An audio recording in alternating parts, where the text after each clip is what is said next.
What's going on, Bulls fans? Welcome to another episode of Chicago Bulls Central, your number one spot for everything Chicago Bulls related. On today's episode, we'll be talking about the Bulls' big win last night over the Detroit Pistons and preparing for the major game that we have tonight on ESPN, nationally televised against the Brooklyn Nets. We'll get into all that, probably some more right after this.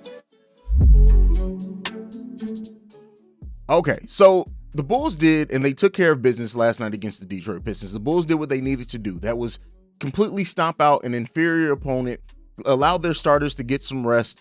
Nobody played in the fourth quarter as far as the Bulls starters, and that's what you want to see against a team like this, especially when you have a back-to-back against a major conference opponent. The Bulls took care of business. They started off slow in that first half, right? The first half did not go the way that I'm sure that they would have wanted it to go, but they came out in the third quarter and did business. They held the Detroit Pistons to only 14 points in that third quarter while also scoring 36 points themselves. Vooch outscored the Detroit Pistons alone in the third quarter with Vooch scoring 16 points. It was a tale of two halves for Vooch as well, who didn't play as well in the first half. Came back, played very well in the second half. The Bulls also in the fourth quarter scored another 36 points for 72 points in the second half of the game overall. And the Bulls bench came in and they kept that passing. And that, for me, what we saw from the Bulls in the fourth quarter, even though it was just the Bulls bench players out there, is that theme of passing and ball movement is the way Billy Donovan is coaching this team and what he wants this team to do. Because we saw him, even with that ball movement, the Chicago Bulls bench was out there looking great. Matt Thomas was looking like Steph Curry out there. Just great overall. Couple key points from this game. Ayo Dosunmu taking the call to guard Cade, and it was beautiful to see, especially when you talk about Cunningham being the number one overall pick, Ayo being the second round pick, and then you heard from him after the game saying he absolutely does take it personally when he faces players that was drafted ahead of him. And we saw that from Ayo with the big game with 10 points plus 23 off the bench and just playing great defensively. Didn't shoot the ball all too well, but not too bad either. Kobe White had his new reformed efficiency with scoring from him with 13 points off the bench, a plus minus of plus 13. Zach LaVine, only 3 for 10 in this game, only 10 points, but damn near flirted with the triple-double in having 9 rebounds, 7 assists, 1 steal in those 10 points. DeMar DeRozan with his 20 points, 12 rebounds, and 7 assists from him as well.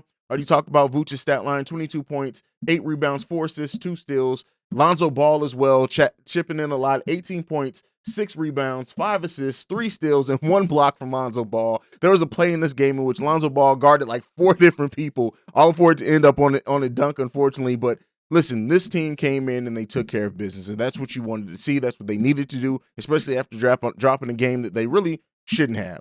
And at the end of the day, the Bulls, like I said, they took care of business. They are gearing up. They're at home. They get to stay at home for the next 3 games, and that's an important thing. And so, it's good to see the Bulls play this way. It's good to see them finally maintain a lead, right? Because one of the big things that's been with this Bulls team is that they do give up leads to a certain degree, and in games where they should be able to rest their starters have to play heavy minutes in the fourth quarter because the Bulls let teams chip away. I'm glad to see that they didn't do this against an inferior opponent, but the Bulls did what they were supposed to. Yes, it's great to have a big win, a 40-point win. It's great to have that. It's a good feeling in this team, but we're not going to stay on that because we have a huge test coming up tonight against the Brooklyn Nets in a game where, yes, LaMarcus Aldridge is out. We know our Kyrie and Harden are listed as questionable. I still think they're going to play this game. And with that being said, we don't know what's going on with Caruso. This same Bulls team is going to have the same level of intensity against the Brooklyn Nets tonight.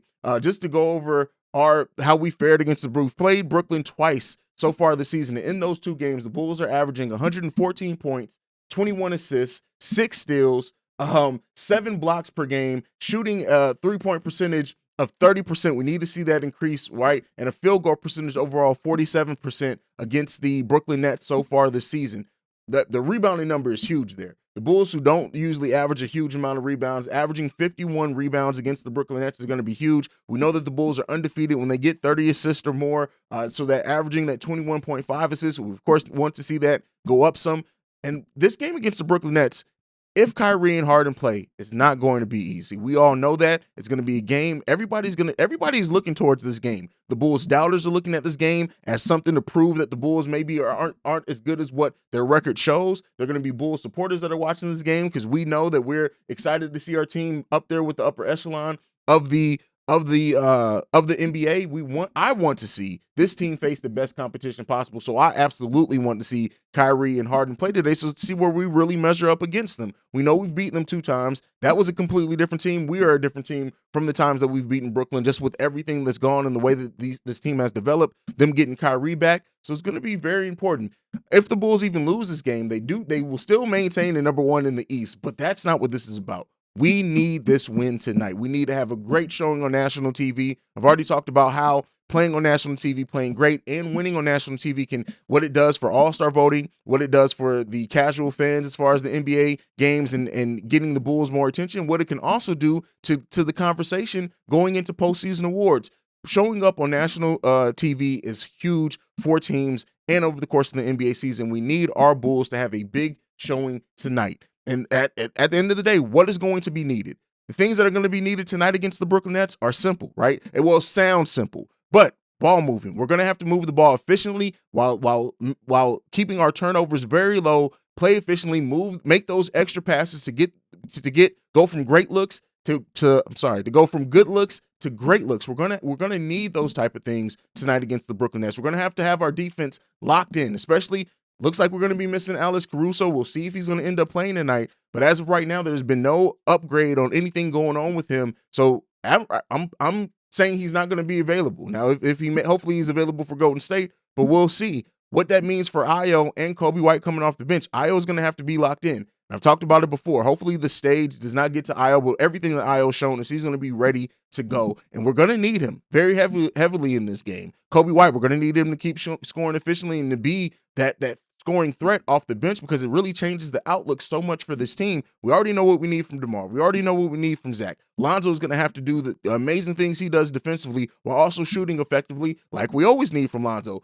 Vooch can be a very big factor in this game. If they go to Vooch early, if he gets his shots falling early and he gets in rhythm early, it completely changes the outlook of the way the Chicago Bulls are able to play offense and the way that we're guarded when we have Vooch locked in and playing very well. We're going to need all big games from our big four, including the bench. Derrick Jones Jr. is going to have to be locked in on defense and rebounding and shot protection, because he's really the only rim protector we have out there. Well, we know Lonzo gets blocks as well, but, with all that being said, this Bulls team is going to have to play amazingly, or hope that Brooklyn has an off shooting night as well. It's a lot of factors that go into this, but this game is, I can't stress it enough. This is probably one of the most excited games that I am for the season. Not just the fact that it's the Brooklyn Nets, the fact that it's nationally televised, the fact that it's coming off the back-to-back, the fact that the Bulls are number 1 team in the Eastern Conference and don't have that many nationally televised games and showing up on this. This is going to be huge for the Chicago Bulls. And so, as a fan base, I want to know, what are some of the key things that you guys are looking out for in this game tonight? What are some of the things that you loved about last night's game? Because I forgot to ask that at the end of that. But overall, this is an exciting time to be a Bulls fan, and the Bulls really are going to get to see how they measure up. And we have some key matchups coming up. And not to look too far ahead, the Bulls don't need to look too far ahead either. Lock in on this opponent today. But the Bulls, after this, we have Golden State, we have Boston, we have Memphis, and then we have Cleveland, and then we have the Bucks. Listen, those are all teams, between the way that they match up against the Bulls, all playoff teams at this point, right? Well, Boston's 10th in the East, I guess, playing or whatever else. But all those games are going to be important games for the Bulls. To see how they come out of this stretch is going to be very important, but it all starts tonight against the Brooklyn Nets. The Bulls have to be locked in. They have to be prepared. Billy Donovan has to make adjustments as well. Let me not forget to mention Billy Donovan. His adjustments and how he adjusts to whatever the Brooklyn Nets are doing is going to be important. Also, Brooklyn is going to probably try to go to the zone if the Bulls are getting hot. They were one of the teams that used the zone against us before. So how does that work out? And do the Bulls now, especially with Kobe White's improved shooting and everything, do they have enough to bust the zone open? How do they react to that? A lot of things, a lot of storylines, a lot of things to watch out for coming into this game. But I want to know how you guys feel about it. I will be having a live post-game show. Fortunately, I probably won't be able to have a halftime hangout for this game. Unfortunately, we'll see. There's a chance that I may be able to have one. So I'll announce it if I'm able to. I'll go ahead and schedule it. And then if I'm not able to do it, I'll delete it. So that way people aren't just in there waiting for me to come live. But there definitely will be a post-game show and something special coming for you guys tonight. That's all I'll say. I'm going to leave it at that. Let me know what you think about everything. Also follow the podcast at Bull Central Pod. Make sure you send us any feedback, questions, comments, concerns, bullcentralpod@gmail.com. If you want to send us a text or voicemail, you can do so at 773-270-2799. We are the #1 spot for everything Chicago Bulls related. And like I like to end every episode on, go Bulls. I love you guys. Peace. This has been a presentation of the Break Media.